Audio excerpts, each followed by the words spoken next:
Stress மறக்கத்தான், ஆங்ஸைட்டிய மறக்கத்தான், டெட்லைன மறக்கத்தான்.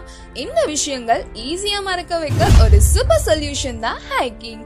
இயற்கை நிறைந்த பகுதிகளில் நடந்து ஹைக் பண்ணும் பொழுது கிடைக்கிற 3 மெயின் பெனிஃபிட்ஸை பார்க்கலாம். Delayed gratification. டெக்னாலஜியோட growthல நம்மளோட வெயிட் டைம் ரொம்பவே கம்மியாயிடுச்சு. இப்படியே பழகி ஒரு டெக்ஸ்ட் மெசேஜ்க்கு கூட நம்ம ஃப்ரெண்ட் கொஞ்சம் லேட்டா ரிப்ளை பண்ணா நம்மளால தாங்க முடியாம சண்டை போடுறோம். ஆனா ஹைக்கிங் போகும்பொழுது இன்டர்நெட் சிக்னல் இருக்காது, வழியெல்லாம் கடைகள் இருக்காது. Creating new thoughts and memories.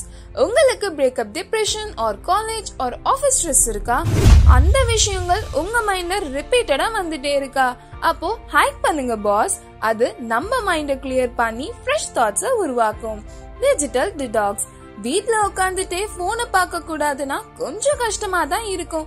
ஆனா நம்ம வெளியே வந்து ஹைக் பண்ணும் பொழுது நம்ம போனை எடுக்கிறது வெறும் போட்டோ பிடிக்க இல்லனா மேப் பார்க்க மட்டும் தான் இருக்கும். அதுக்கும் எவ்வளவு கம்மியா யூஸ் பண்றோமோ அதுதான் சூப்பர்.